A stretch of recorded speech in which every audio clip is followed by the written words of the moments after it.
Hello friends, இந்த வீடியோவில் நம்ம தமிழ் சினிமாவில் ரீரிலீஸ் ஆகி அதிக வசூல் செய்து சாதனை படைத்த திரைப்படங்கள் தான் இந்த வீடியோவில் பார்க்க போகிறோம். குறிப்பாக அந்த நம்பர் 1 திரைப்படம் என்ன அப்படின்றதையும் தென்னந்தெளிவாக பார்த்துடலாம். ஸோ ஃபர்ஸ்ட் டைம் நம்ம சேனலுக்கு வரீங்கன்னா சப்ஸ்கிரைப் பண்ணுங்க. சப்ஸ்கிரைப் பண்ணிவிட்டு வீடியோவை பார்க்க ஆரம்பிங்க. ஏனென்றால் சப்ஸ்கிரைப் பண்ணவங்க ரொம்ப கம்மி பேர் தான் வீடியோ பார்க்குறீங்க. ஆனால் சப்ஸ்கிரைப் பண்ணாதவங்க அதிக பேர் வீடியோ பார்க்குறீங்க. ஸோ ஹம்பிள் ரெக்யூஸ்ட்டு சப்ஸ்கிரைப் பண்ணிட்டு வீடியோ பாருங்கள். ஸோ இந்த ரீரிலீஸ் அப்படின்றது நம்ம தமிழ் சினிமாவில் மற்ற சினிமாவை விட நம்ம தமிழ் சினிமாவில் ரொம்ப ட்ரெண்டிங் ஆகிடுச்சு அப்படின்னு கண்டிப்பாக சொல்லுவேன். இந்த ரீரிலீஸ் திரைப்படங்களில் இப்போ நம்ம பார்க்க போகிறது குறிப்பாக 3 திரைப்படங்கள் மட்டுமே பார்க்க போகிறோம். ஸோ நம்ம பல வீடியோஸில் எத்தனையோ திரைப்படங்கள் ரீரிலீஸ் சொல்லியிருக்கோம். அதில் நிறைய முரண்பாடான கருத்துக்கள் மக்கள் மத்தியிலும் சரி, ஸோ எனக்கும் உங்களுக்கும் சரி நிறைய வந்திருக்கு. அது எல்லாத்துக்கும் ஒரு தீர்வு காண்றதுக்காக தான், ஒரு நல்ல ஒரு சொல்யூஷனுக்காக தான் இது ஒரு தனிப்பட்ட முறையில் ஒரு தனி வீடியோ உருவாக்கியிருக்கேன்.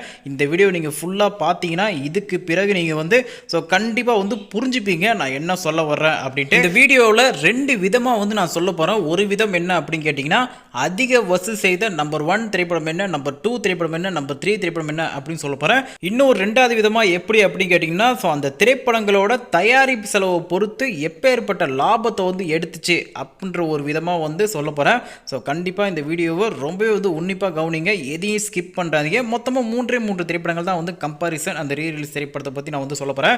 அதில் 3வது இடத்துல நான் சொல்ல போகிற திரைப்படம் என்ன அப்படின்னு கேட்டிங்கன்னா, நம்ம தளபதி விஜய் அவர்கள் நடித்த சச்சின் திரைப்படம் தான். சச்சின் திரைப்படம் உங்கள் எல்லாத்துக்கும் தெரியும். 2005 ஏப்ரல் 14 தமிழ் புத்தாண்டை முன்னிட்டு ரிலீஸ் ஆச்சு. கலைப்புலி எஸ் தானு அவர்கள் தான் திரைப்படத்தை தயாரிச்சிருந்தாங்க. ஜான் மகேந்திரன் திரைப்படத்தை இயக்கியிருந்தாங்க. நம்ம தளபதி விஜய், ஜென்லியா, வைகை புயல், வடிவேலு உட்பட பல பேர் நடித்து 200 நாட்கள் ஓடி சாதனை படுத்த திரைப்படம். 2005 200 நாட்கள் ஓடிச்சு தான், ஆனால் பெரிய ஹிட்டு கிடையாது. ஸோ அதையும் நான் சொல்லிக்க விரும்புகிறேன். அந்த டைமில் தமிழ் புத்தாண்டு சந்திரமுகி சக்கப்போடு போட்டதால் சச்சின் பெருசாக யாருக்கும் கண்ணுக்கு தெரியல. அதுதான் உண்மை. சச்சின் ஒரு அபோவ் ஆவரேஜில் ஒரு ஹிட்டு அப்படின்னு கண்டிப்பாக சொல்லலாம். ஃப்ளாப்பெல்லாம் கிடையாது. பட் மிகப்பெரிய ஒரு பிளாக் பஸ்டர் ஹிட்டோ இல்லை சூப்பர் ஹிட்டெல்லாம் கண்டிப்பாக கிடையாது. அதையும் நான் சொல்லிக்கிறேன். அந்த ஒரு திரைப்படத்தை இப்போ ரீரிலீஸ் பண்ணி ஸோ வேர்ல்டு வைடு பல திரையரங்களில் ஏப்ரல் 18 வெளியிட்டாங்க ரீரிலீஸ் பண்ணி. ஸோ இந்த திரைப்படம் இப்போ ரீரிலீஸ் ஆகி கிட்டத்தட்ட ஒரு 15 கோடி கிட்ட பாக்ஸ் ஆஃபீஸில் கலெக்ஷன் பெற்றிருக்கு. 15 crore வரைக்கும். கண்டிப்பாக இது ஒரு அன்எக்ஸ்பெக்டட் கலெக்ஷன் அப்படின்னு கண்டிப்பாக சொல்லுவேன். ஸோ அப்போ இருந்த தளபதி வேறு, இப்போ இருக்க தளபதி வேறு. ஸோ கண்டிப்பாக தெரியும். ஸோ தளபதியோட பழைய ஃப்ளாப் திரைப்படம், அதாவது சுறா திரைப்படமாக இருக்கட்டும், வில்லு திரைப்படமாக இருக்கட்டும், ஸோ நெஞ்சினிலே அந்தமாரி திரைப்படமாக இப்போ ரீரிலீஸ் பண்ணால் கூட செம்மையாக ஓடும். ஏன்னா இப்போ டிவிக்கே தலைவராக ஆகிட்டார் தளபதி அவர்கள். ஸோ அதனால் சொல்ல வரேன். சச்சின் திரைப்படம் ரீரிலீஸ் ஆகி ஏப்ரல் 18 வேர்ல்டு வைடு ரிலீஸ் ஆகி மிகப்பெரிய ஒரு பிளாக் பஸ்டர் ஹிட்டாக அமைஞ்சது. அந்த திரைப்படத்தோட தியேட்டர் ஓனர், டிஸ்ட்ரிபியூட்டர் எல்லாத்துக்குமே பெரும் லாபத்தை கொடுத்துச்சு.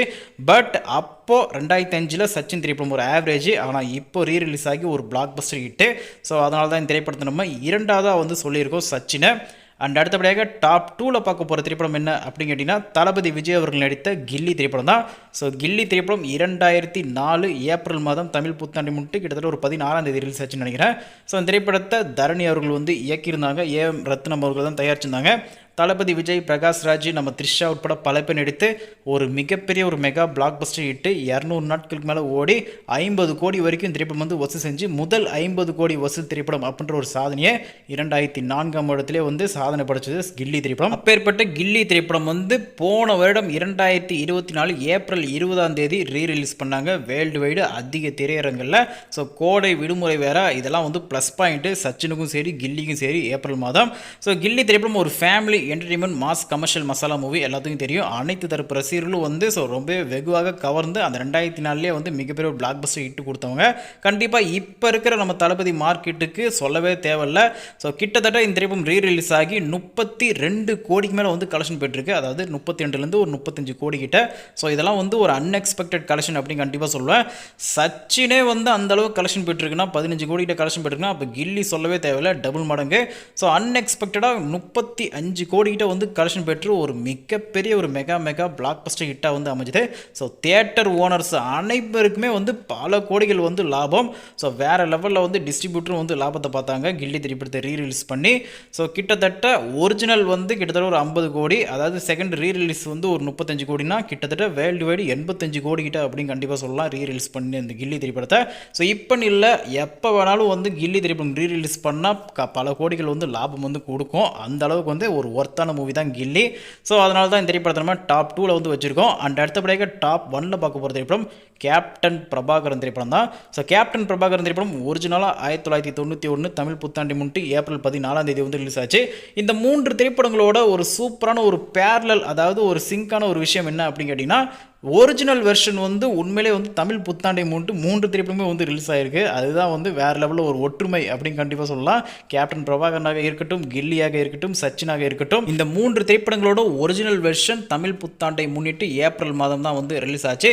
ஸோ அதெல்லாம் விட்டுருங்க. கேப்டன் பிரபாகரனோட வரலாறு தெரியாதவங்க யாருமே வந்து இருக்க மாட்டாங்க. இப்போ 2K ஜென்ரேஷனில் இருக்கிறவங்க இப்போ ரீரிலீஸ் ஆன கேப்டன் பிரபாகரனை பார்த்தும் வரலாறை வந்து புரிஞ்சுக்குப்பாங்க அப்படின்னு நான் நினைக்கிறேன். ஸோ அப்போவே ஒரு போட்ட படம் 1991 RK செல்லுமணி அவர்கள் வந்து டைரக்ஷன் பண்ணியிருந்தாங்க. அதாவது ஒரு லக்கி டைரக்டர் அப்படின்னு கண்டிப்பாக சொல்லலாம். கேப்டனோட 100வது திரைப்படத்தை இயக்குற ஒரு மிகப்பெரிய ஒரு அரிய வாய்ப்பை தட்டி தூக்கிட்டாரு. அதற்கான காரணம் அவரோட முதல் திரைப்படமான கேப்டனோட புலன் விசாரணையோட மிகப்பெரிய ஒரு மாபெரும் வெற்றி தான். ஸோ இந்த 2வது திரைப்படத்தை இயக்கிறதுக்கும் காரணம். அதேமாரி கேப்டன் பிரபாகரன் திரைப்படத்தோட வெற்றி மிகப்பெரிய ஒரு இமாலய வெற்றி. அந்த 1991 வெளியான திரைப்படங்களிலே வசூல் ரீதியாக அதிக வசூல் செய்து தட்டி தூக்கி அதிக நாட்களும் ஓடிய திரைப்படம் தான் இந்த கேப்டன் பிரபாகரன் திரைப்படம். கேப்டன் அவர்களுடன் இணைந்து சுப்ரீம் ஸ்டார் சரத்குமார், மன்சூர் அலிகான், லிவிக்ஸ்டன், அதேமாரி நம்ம ரூபினி, ரம்யா கிருஷ்ணன் உட்பட பல பேர் வந்து நடிச்சிருப்பாங்க. ஸோ இந்த திரைப்படம் வந்து ரிலீஸ் வந்து ஆகஸ்ட் 22, 2025 இந்த ஆண்டு கேப்டன் பிறந்தநாளை முன்னிட்டு வெளியாச்சு. ஸோ நான் கூட வந்து ஒரு சில நாட்கள் ஓடிட்டு இந்த திரைப்படம் வந்து ஆஃப் ஆகிடும், ஓடாது அப்படின்னு நினச்சேன். ஆனால் வந்து நடந்ததே வந்து வேற.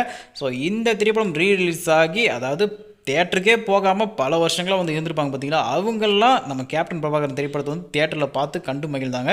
ஒரு நியாயமான ஒரு டிக்கெட் ரேட்டில் இந்த திரைப்படத்தை வந்து தியேட்டர் ஓனர்ஸும் வந்து விற்றாங்க. அவங்கள கண்டிப்பாக ஹேட்ஸ் ஆஃப் பண்ணியே வந்து ஆகணும், பாராட்டியே வந்து ஆகணும்.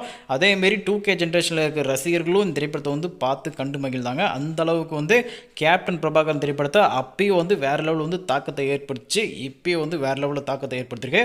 சரி, அதெல்லாம் விட்டுருங்க, படத்தோட வசூலை வந்து சொல்லுங்கள் அப்படின்னு கேட்டிங்கன்னா, அதிகப்படியாக கேப்டன் பிரபாகரன் திரைப்படம் வசூலில் வந்து 8.5 கோடிக்கு மேலே வந்து கலெக்ஷன் பெற்றிருக்கு. 8.5 crore மேலே. ஸோ நல்லா புரிஞ்சுக்கோங்க, 8.5 கோடிக்கு மேலேனா 8.25 கோடியாக இருக்கலாம், இல்லை 9 கோடியாக இருக்கலாம். நிறைய பேர் வந்து 12 கோடி 13 கோடிலாம் சொல்கிறீங்க, அப்படி கூட இருக்கலாம். ஆனால் 8.5 கோடிக்கு மேலே இந்த திரைப்படம் வந்து பாக்ஸ் ஆஃபீஸ் வந்து கலெக்ஷன் பெற்றிருக்கு. அதே போல் 3 வாரங்கள் கடந்தும் நம்ம தமிழ்நாட்டிலையும் சரி கர்நாடகாலையும் சரி இந்த திரைப்படம் வந்து இன்றும் வந்து ஓடிட்டு தான் வந்து இருக்குது ஒரு சில திரையரங்களில். ஸோ வசூல் ரீதியாக ஒரு மிகப்பெரிய ஒரு மெகா பிளாக் பஸ்டர் ஹிட்டு. நல்லாவே வந்து தியேட்டர் ஓனரு, டிஸ்ட்ரிபியூட்டர்லாம் வந்து அவங்க எதிர்பார்த்த விட பல கோடிகள் வந்து லாபத்தை வந்து கொடுத்துருக்கு கேப்டன் பிரபாகரன் திரைப்படமும் ரீரிலீஸ் ஆகி. நீங்கள் எல்லாரும் வந்து ஒரு கேள்வி கேட்பீங்க, நான் சொல்கிறது டாப் 1ல கேப்டன் பிரபாகரன் சொல்கிறது வந்து கேப்டன் ரசிகர்கள் வந்து ரொம்ப வந்து மகிழ்ச்சியாகவும் இருக்கும், நீங்கள் உண்மையாக தான் சொல்கிறீங்க அப்படின்னு சொல்லுவீங்க. ஸோ இது வந்து எப்படின்னா, அந்தந்த திரைப்படங்களோட தயாரிப்பு செலவை கம்பேர் பண்ணும்போது எது டாப் 1, எது டாப் 2, எது டாப் 3 அப்படின்றது வந்து நான் சொல்லியிருக்கேன். ஏனென்றால் 2004 வெளியான கில்லியாக இருக்கட்டும், 2005 வெளியான சச்சினாக இருக்கட்டும், 2 திரைப்படங்களோட தயாரிப்பு செலவும் கோடி கணக்கு மேலே, கோடி கணக்குன்னா மினிமம் 5 கோடிக்கு மேலே கண்டிப்பாக வந்து இருக்கும். 5 கோடியிலேருந்து 10 கோடி வரைக்கும். ஆனால் கேப்டன் பிரபாகரன் திரைப்படம் வந்து அப்படி கிடையாது. அதிகப்படியாக 1 கோடிக்கு உள்ளே தான் வந்து திரைப்படத்தோட தயாரிப்பு செலவே. ஸோ சொல்லப்போனால் அந்த 1993 வெளியான திரைப்படங்களே அதிக தயாரிப்பு செலவு உருவான திரைப்படம் கேப்டன் பிரபாகரன் திரைப்படம் தான். ஸோ அது எப்படின்னா 75 லட்சத்துக்கு மேலே வந்து கண்டிப்பாக அந்த திரைப்படத்தோட பொருட்செலவு நல்லாவே வந்து தயாரிப்பு செலவு உருவான திரைப்படம். அதேமாரி லாபத்தையும் வந்து நல்லாவே வந்து எடுத்துருச்சு. ஸோ அதை கம்பேர் பண்ணும்போது, தயாரிப்பு செலவை கம்பேர் பண்ணும்போது இது ஒரு ப்ளஸ் பாயிண்ட்டு. அதேமாரி அந்த வருடங்கள்னு ஒன்று இருக்குது பார்த்தீங்களா, 2K ஜென்ரேஷன், அதாவது 2000 வருடத்துக்கு பிறகு வெளியான திரைப்படங்கள், அந்த கில்லியும் சரி சச்சினும் சரி.